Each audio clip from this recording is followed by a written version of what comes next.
नमस्ते दोस्तों। 20 नवंबर 2025 को भारत के सुप्रीम कोर्ट के संविधान पीठ ने एक ऐसा फैसला सुनाया जो भारतीय लोकतंत्र के इतिहास में मील का पत्थर साबित होगा। कोर्ट ने साफ कहा, राष्ट्रपति और राज्यपाल बिल को अनिश्चित काल तक अपने पास लटका कर नहीं रख सकते हैं। लंबी निष्क्रियता खुद एक निर्णय मानी जाएगी और उसकी सीमित न्यायिक समीक्षा हो सकती है। तो कुछ प्रश्न उठते हैं कि क्या अब राज्यपालों की मनमानी खत्म हो जाएगी? क्या केंद्र राज्य संबंधों में नया संतुलन आएगा? आज इसी बड़े फैसले को समझने का इस वीडियो में प्रयास करते हैं। चैनल को सब्सक्राइब कर लीजिए और बेल आइकन दबा लीजिए ताकि ऐसे महत्वपूर्ण फैसलों की जानकारी सबसे पहले आपको मिले।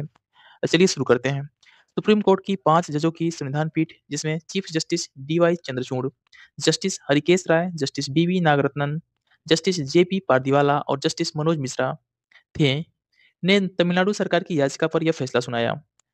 तमिलनाडु के राज्यपाल ने 2020-21 में अपने पास 10 बिलों को 2 से 3 साल तक रोके रखा था। अब आइए जानते हैं कि इस केस में कोर्ट ने क्या कहा है। कोर्ट ने अनुच्छेद 200 और 201 के तहत राज्यपाल के पास 4 विकल्प दिए हैं। या तो वो राज्यपाल उस बिल को एसेंट दे दे, जिससे कि बिल कानून बन जाए, या तो वो एसेंट को रोक दे as a veto power use करके, या तो वो विधानसभा को वापस भेज दे, राष्ट्रपति के पास रिज़र्व कर दे। ये 4th ऑप्शन है। लेकिन 5वां विकल्प अनिश्चितकाल तक चुप बैठना संवैधानिक नहीं है, ये कोर्ट का कहना है। कोर्ट ने साफ कहा, इन एक्शन भी एक एक्शन है, यानी बहुत लंबी चुप्पी खुद एक निर्णय मानी जाएगी। राष्ट्रपति और राज्यपाल को कोई निश्चित समय सीमा तो नहीं दी गई, लेकिन अब अनुचित देरी मीन्स अनरीजनेबल डिले पर अदालत दखल दे सकती है। कोर्ट ने यह भी कहा कि राज्यपाल स्वतंत्र रूप से सोच सकते हैं, लेकिन वे सरकार के सलाहकार नहीं हैं और न ही विधायिका के प्रतिद्वंदी हैं। उनका काम सिर्फ संवैधानिक जांच करना है, नीतिगत असहमति जताना नहीं।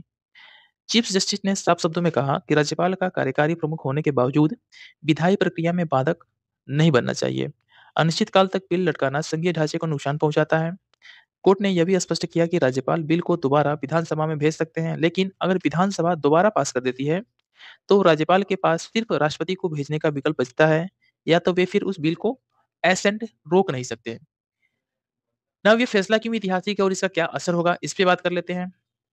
अब केरल, तमिलनाडु, पंजाब, तेलंगाना जैसे गैर बीजेपी शासित राज्यों में राज्यपालों की मनमानी बहुत मुश्किल हो जाएगी। केंद्र और राज्यों के बीच तनाव कम होगा, विधानसभा से पास बिल जल्दी कानून बन सकेंगे और साथ ही में भविष्य में अगर कोई राज्यपाल या राष्ट्रपति बहुत लंबा टाइम लेगा, तो सीधे सुप्रीम कोर्ट में चुनौती दी जा सकती है।